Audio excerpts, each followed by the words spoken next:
You are definitely a radical thinker, a revolutionary thinker, and I think you're unafraid to obviously not only call the Democrats out on their failures, but also be able to sort of help us think through this next period in this country's history, and also what we need to really fight what is coming down the pike. That's a lot I'm throwing at you, but I guess I just wanted to.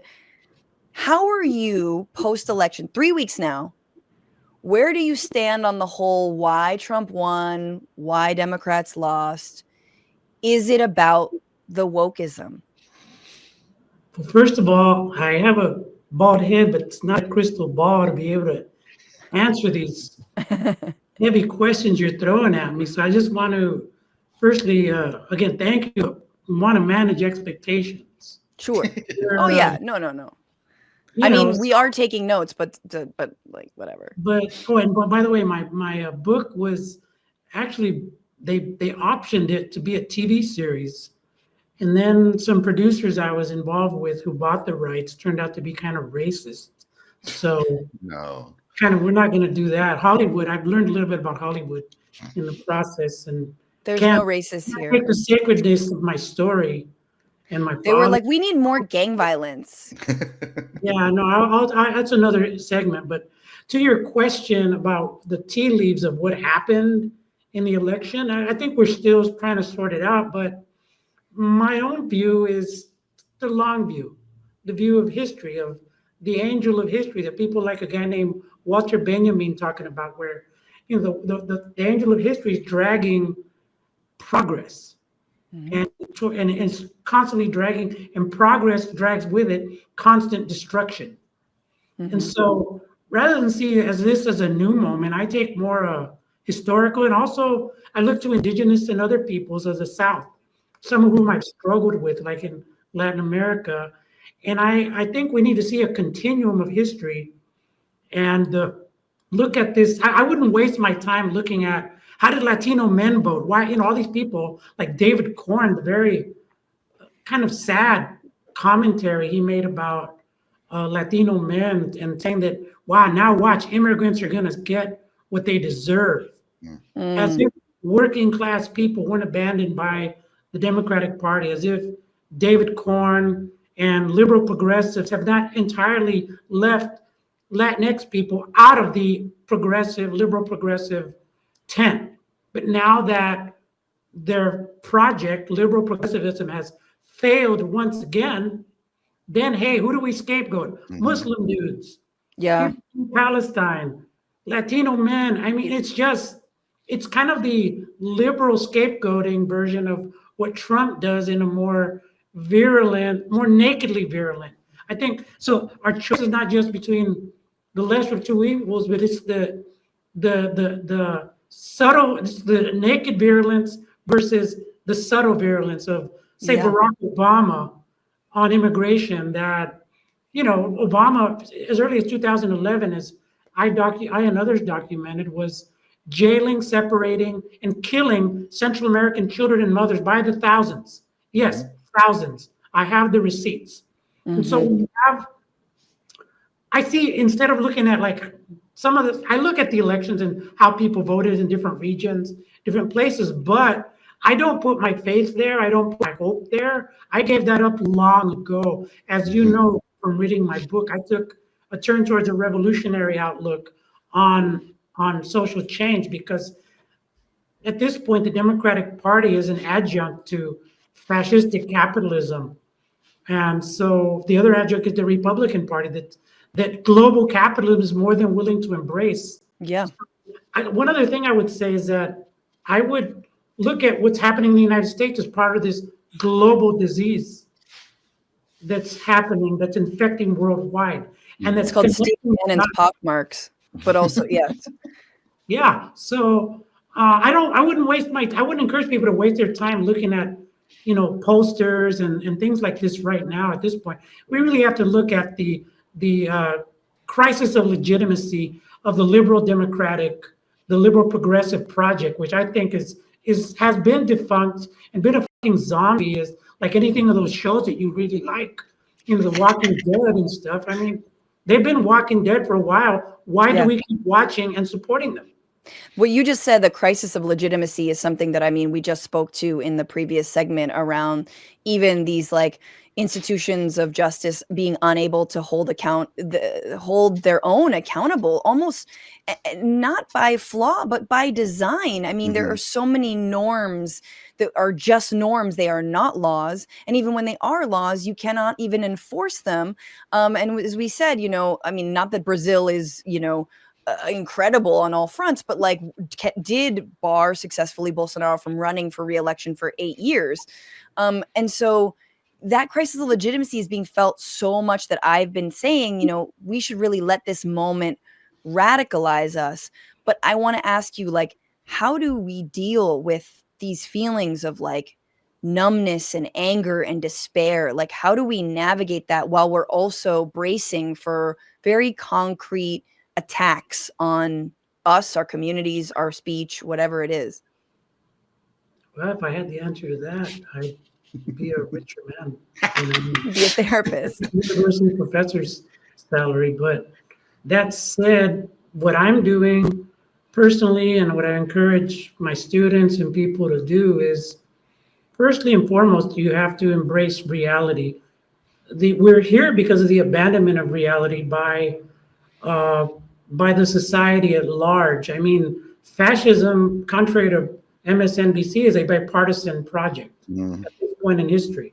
If you look at, say, for example, the genocide in Palestine, you've been watching in real time the slaughter of a people. That's unprecedented in history. Genocide isn't, but the watching it in real time is. And the cultural effects of having a society conditioned to embrace and accept genocide Yes. is, I mean, there has precedents in the industrial age and the rise of, film in Germany and stuff, but nothing like the real time streaming of genocide, and the cultural, moral, psychic effects are deep. So we have to kind of look at reality, but like Perseus, and trying to, we have this Medusa-like figure. I don't want to. It's a misogynistic trope and myth, but it's useful in terms of having a mirror that Perseus had to be able to slew the Medusa.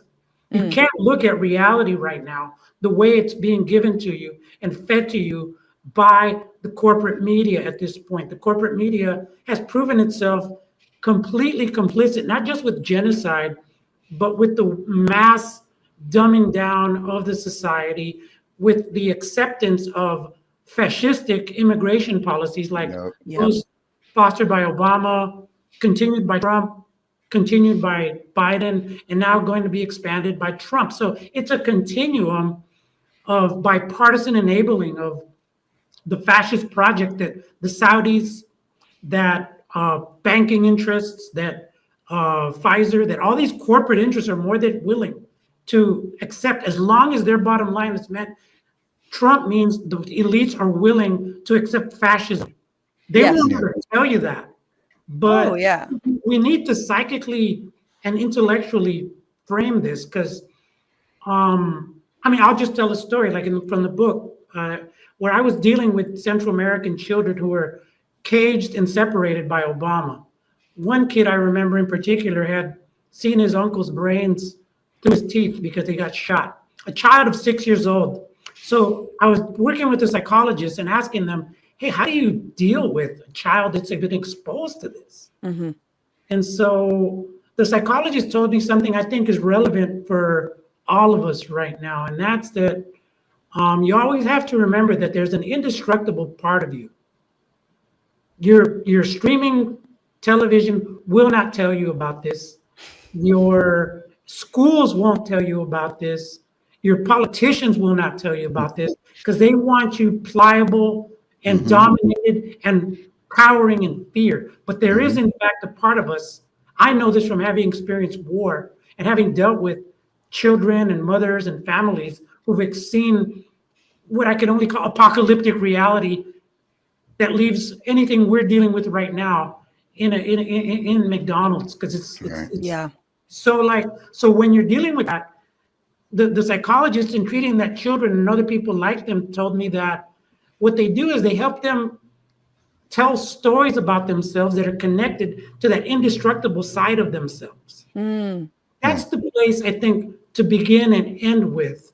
If you're going to really, really try to continue practicing what I call sustainable struggle, we have to think not just about a sustainable environment, but a sustainable internal environment, sustainable struggle that's connected then to other people in a sustainable struggle for a more sustainable planet. We haven't been trained or conditioned to understand what we're dealing with.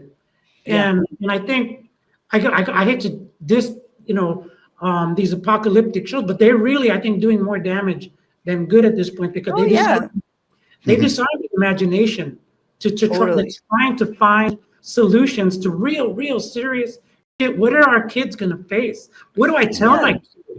They normalize it. They're like, oh, okay, yeah. So, democracies have fallen, countries have collapsed. Though there's already been like a World War III and IV, and we're in this dystopian. And and sort of entertainment wise, it conditions you to be like, we're all just sitting here waiting for the collapse, as if we don't have a role to play, as if we are not actors, as if we don't have agency. And so there is this fatalism and cynicism that I think leads to electing strong men.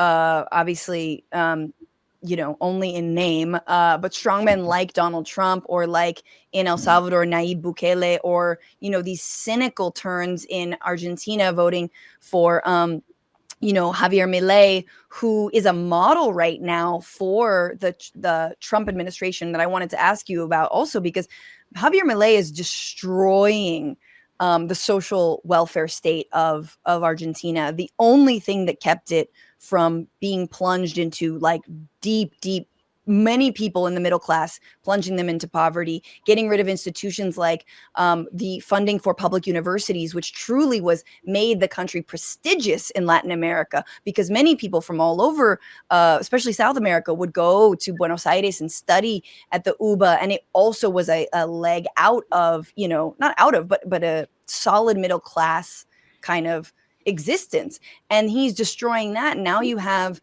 we're going to talk about Vivek Ramaswamy and Elon Musk, who are like salivating to do the exact same to this country. So anyway, I'm just interjecting there. But there's also resistance that we can learn, strategies of resistance from Latin America that we can also learn. Absolutely. I'm glad you're bringing that up, because again, you're not going to get that on Rachel Maddow, who, wrote a book, managed to, just the deep intellectual work to write a book about fascism that barely touches upon capitalism, one of the pillars of which fascism is the maximum expression. This is the kind of like enabling function that the liberal progressive project plays for fascism. It is not a contrary to it, it is an enabler. And the degree to which we are clear about that and abandon the project for something yet to be created, except in the mind and in the heart, is the degree to which we will start kind of being able to think outside of the boxes of neoliberal capitalism and techno-networked fascism. So, when you mentioned Milei, I was just in Argentina in the summer and South America. And yes, I saw the university, I visited universities, I talked with journalists, everywhere I would go, there would be people who were being displaced by the budget cuts and stuff. But everywhere I went, there were also protests. They were also organizing. They were also chanting, singing, being together in struggle. The Americas, indigenous people in the Americas, indigenous people around the world have had to deal with, I would say, apocalypse for a very long time. But to some of us, this reality is now coming home to roost, because what they're doing in Argentina, they're now going to do and are doing to the state of the United States. They're dismantling. Project 2025 is just an accelerated version of what Biden, Obama, Clinton, Bush, Reagan were doing with the dismantling of the welfare state. We forget that to our detriment. Yeah. again, I wish we had a Democratic Party that was more like what it was in the 40s, in the industrial age, or before that, when there was a counterbalance to the billionaire class. Yeah. So, like, and I'm here in San Francisco right now, and I think we need to look at our local communities to start rebuilding.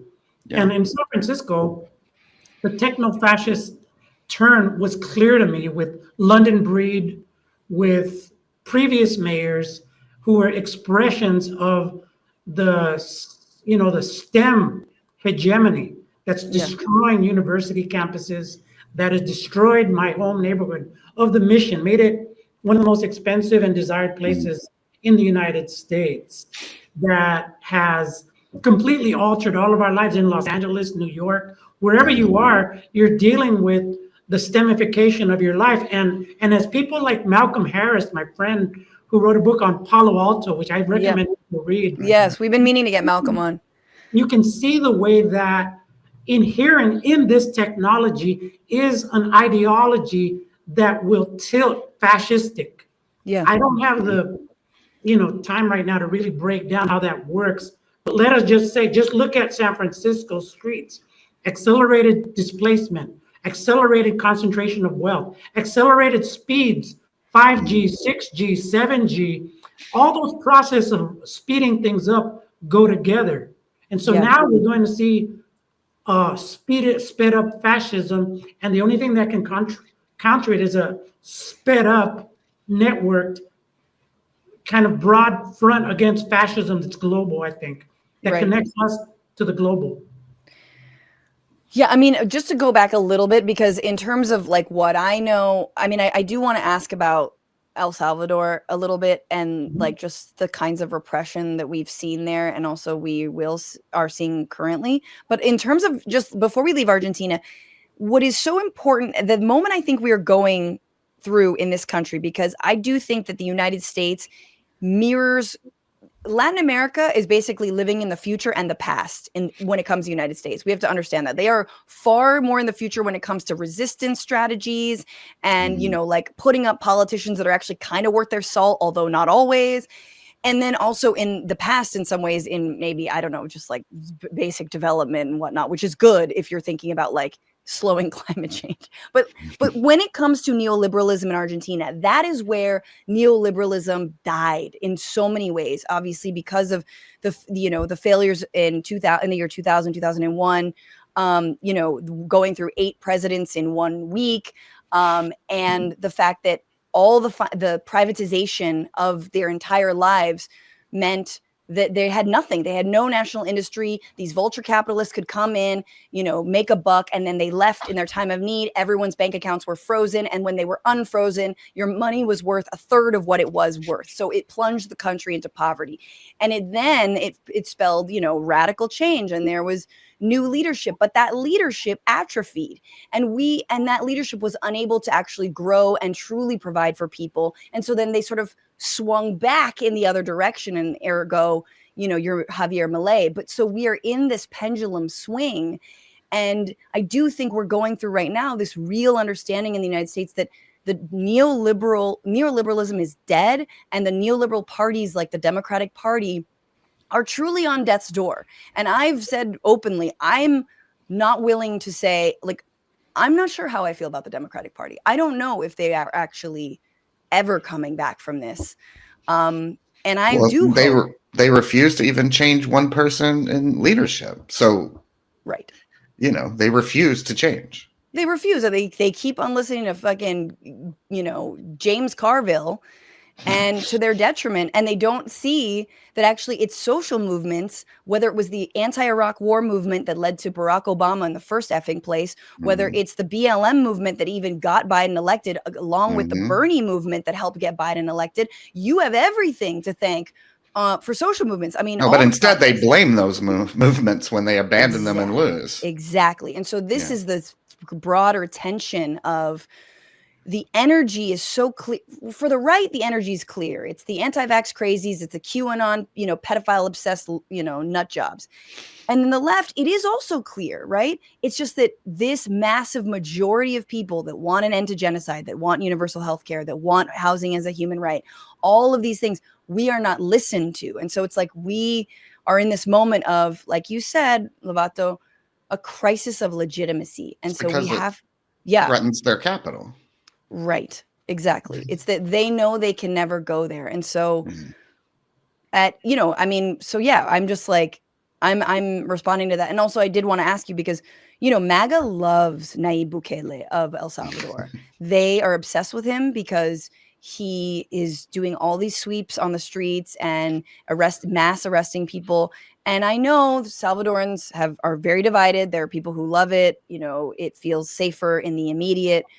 But in the long run, you can only imagine what the kind of like grand incarceration state could mean for, future gang violence, safety, breaking apart families. But I do think that we're going to see some of that.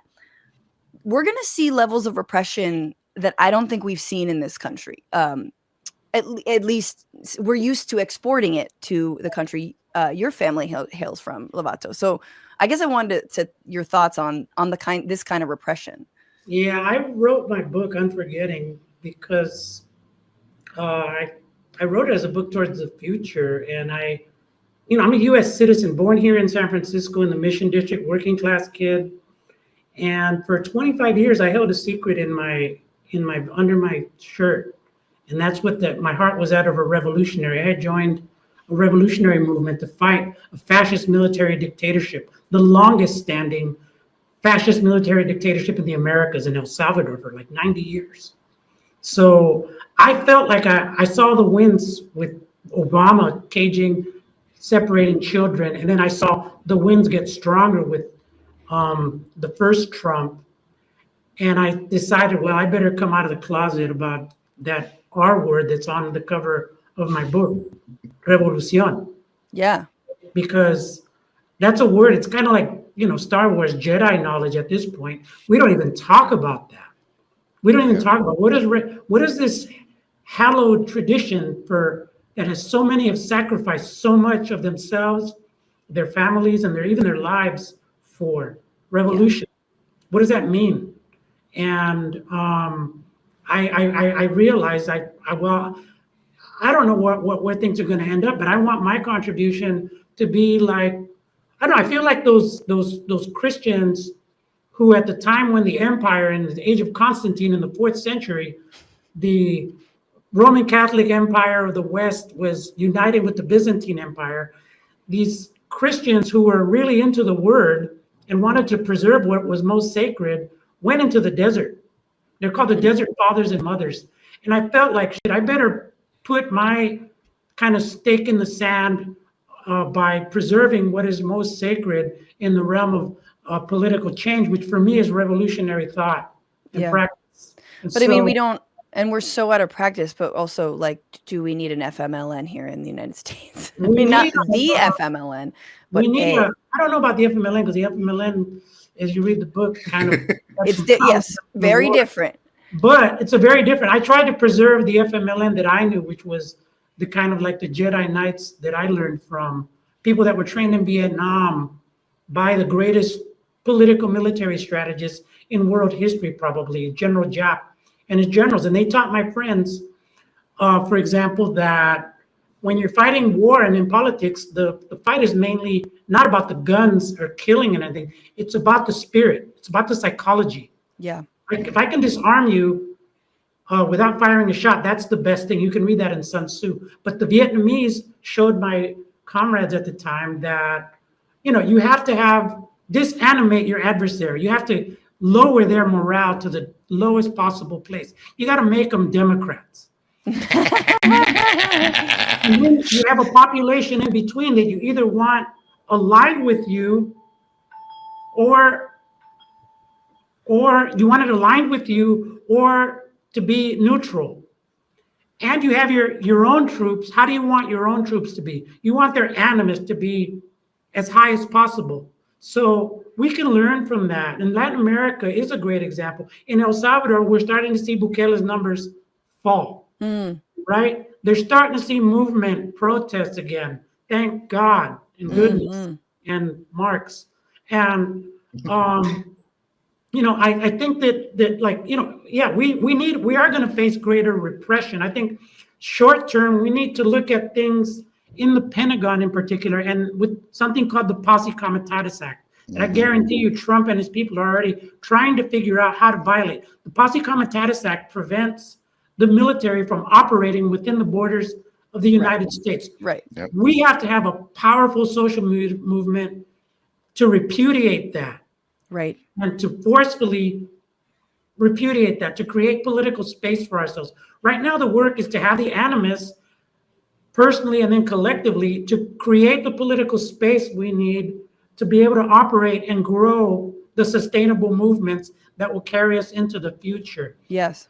We also have to, I think, simultaneously kind of like really work, I'm encouraging my students, hey, dust off, turn off your video games about the end of the world and apocalyptic scenarios and all that. Your world is a fucking video game right now. Yeah. And you have a chance to be a hero, even if things don't work out the way you want. Because things are never going to work out the way you want. But if you're going to teach your kid something, teach your kid to fight and to have dignity and to be as fearless as fucking possible. Look at the right. Look at the way the right is animated, the Christian fashion with millenarian consciousness about the end of the world, where militaristic cops, military mindset, or the neoliberal lust like pigs for more money. We have to have something of a millenarian sensibility, a spirit that's going to guide us clarísimo without blinking into the future. Fear, loathing, grief, all that stuff is the national security state whispering in your ear saying, you can do nothing. Right. Absolutely. I think that's so spot on. I think that cynicism is allowing the state to win. It's allowing the machinery to win and take you. And I will say, like, I am of the belief that, the repression is such, even for peaceful demonstrators, that like matching this violence with violence is not a winning strategy. I know we're not talking about that, but I mean, there was like a, guerrilla formation of the FMLN. I just think about that a lot, because I think about how easily we would be repressed and murdered. We talked about January 6th. If those were Black Lives Matter protesters, unarmed, they would have been massacred on the spot. There would have been at least a dozen people killed, if not more. I mean, we live in democratic LA, where they just parked a tank at a gas station on Los Feliz Boulevard during a peaceful march. Exactly. It reminded me of the LA riots. And I think it's funny. I just taught my students yesterday a module on my old late friend, Mike Davis. People called Mike a prophet of doom, quote unquote. Mike was hands down one of the most brilliant people I will ever meet. He had a brain on either side of his head, memory, photographic memory, and was just a lover of facts and research. And he brought complexity to the complex city of LA. He taught us the way capital moves, international and national and local capital combined in things like the real estate empires built in all of our cities. You know who they are. Just look behind those people. They include Donald Trump. I mean, there's a line that runs actually on immigration, on Silicon Valley, in Hollywood, and in real estate to Donald Trump in California.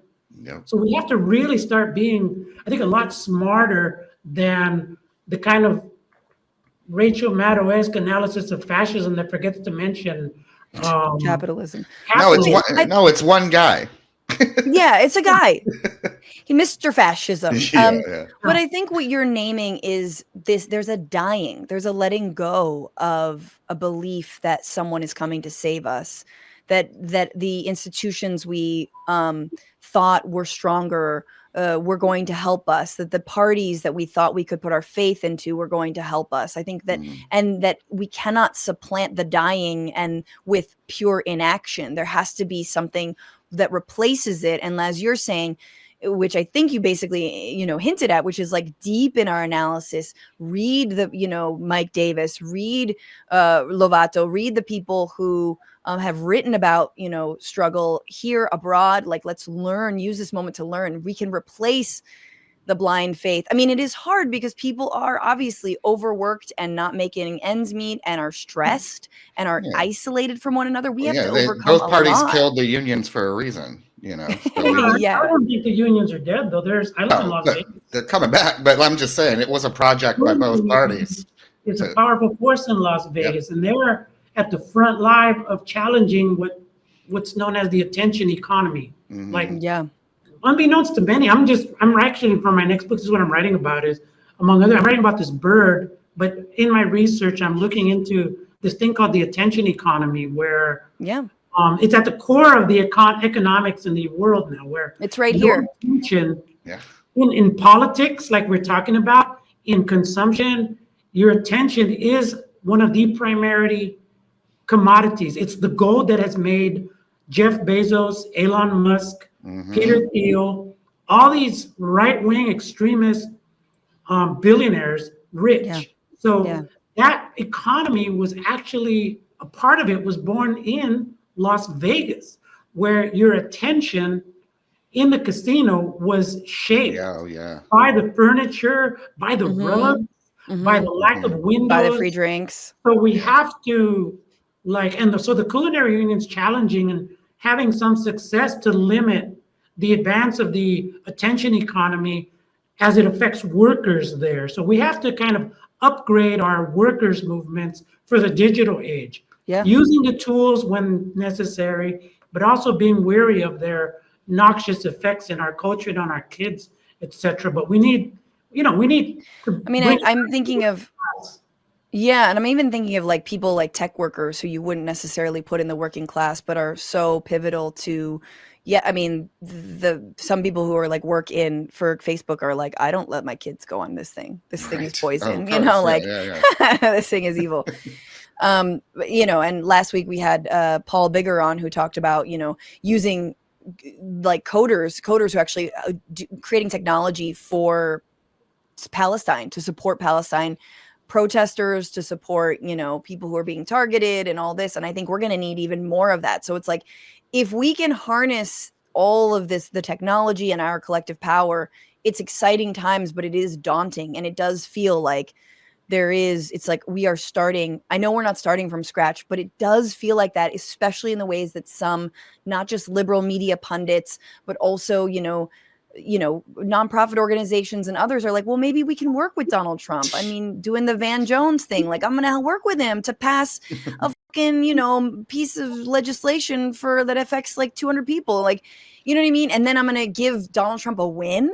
I'm going to give this motherfucker a win to lord over everybody and be like, look, I did something for Black people. I did something for the criminal justice system.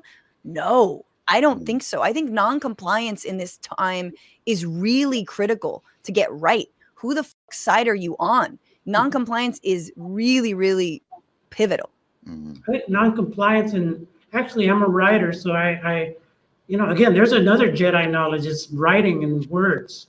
We're in the age where the philosopher Jacques Ellul called, in the 60s, the age of the humiliation of the word by the image. So we need to operate in these spaces like what you've done with the Bitchuation room and other parts of your trajectory. We have to operate in spaces where people are. I'm not abandoning the word. I do believe there's a place for the word more than ever in terms of naming things. We have to get out of the frames, I think, of the bipartisan consensus on fascism and things like Palestine, immigration, neoliberal economics, militarism, military budgets. I mean, those are some of the pillars and expressions of a fascistic national and global order. Yeah. So by the same token, I think the movement in support of the people of Palestine previews, the challenges, but also the potential that we see when that movement rose up powerfully and is still pushing the envelope. When did you ever imagine a head of the Israeli state being justly called a war criminal who necessitates arrest in any country that's a signatory to the ICC covenant?